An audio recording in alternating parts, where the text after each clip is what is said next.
Kauli ya Tanzania si mahali pa majaribio ya ghasia imesisitizwa kwa nguvu zote kufuatia barua ya wazi yenye uzito mkubwa kutoka kwa Profesa Hassan Mahamudu, msomi wa raia wa Sudani ambaye kwa sasa anaishi uhamishoni Dubai kutokana na nchi yake kukumbwa na vita vya wenyewe kwa wenyewe. Profesa Mahamudu ambaye familia yake imepata hifadhi hapa nchini anaita Tanzania kisiwa cha amani, lakini anatahadharisha kuitunza amani hiyo kama mboni ya jicho. Profesa Mahamudu anaeleza kwa uchungu na maumivu jinsi taifa lake ambalo lilikuwa tajiri na lenye matumaini makubwa lilivyoteleza na kuzama katika dimbwi la vita lisilo na mwisho. Katika barua yake anasimulia hali ya kutisha aliyoshuhudia ya majirani wakiuana, majiji yageuka magofu, familia zikisambaratika na mamilioni ya watu kulazimika kukimbia makwao, yeye akiwa mmoja wao. Akieleza ujumbe wake kwa Watanzania, Profesa Mahamudu anatoa onyo lenye hekima na maumivu. Kilichotokea Sudani kinaweza pia kutokea kwetu endapo mtaruhusu wanaohubiri vurugu kupata nafasi. Anasisitiza kuwa migogoro huanza kwa maneno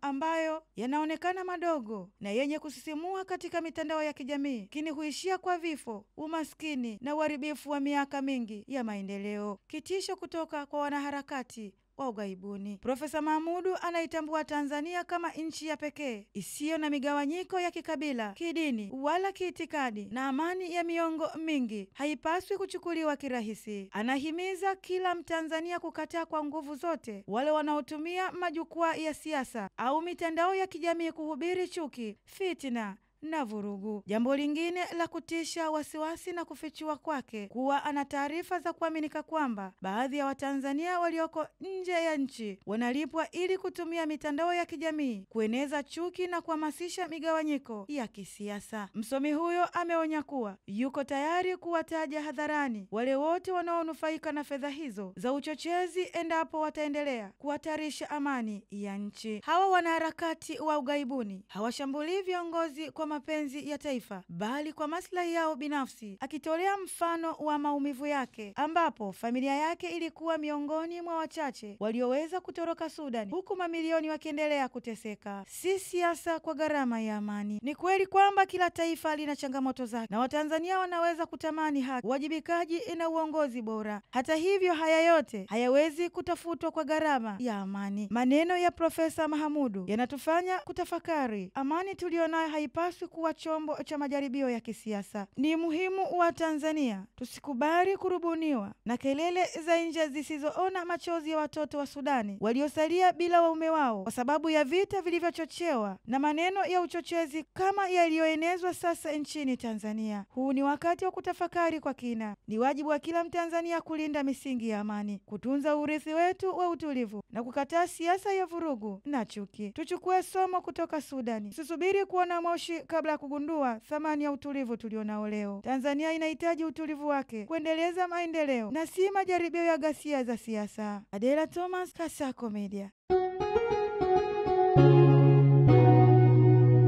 Kasako Media, tunaangazia maisha, tunaandika kesho.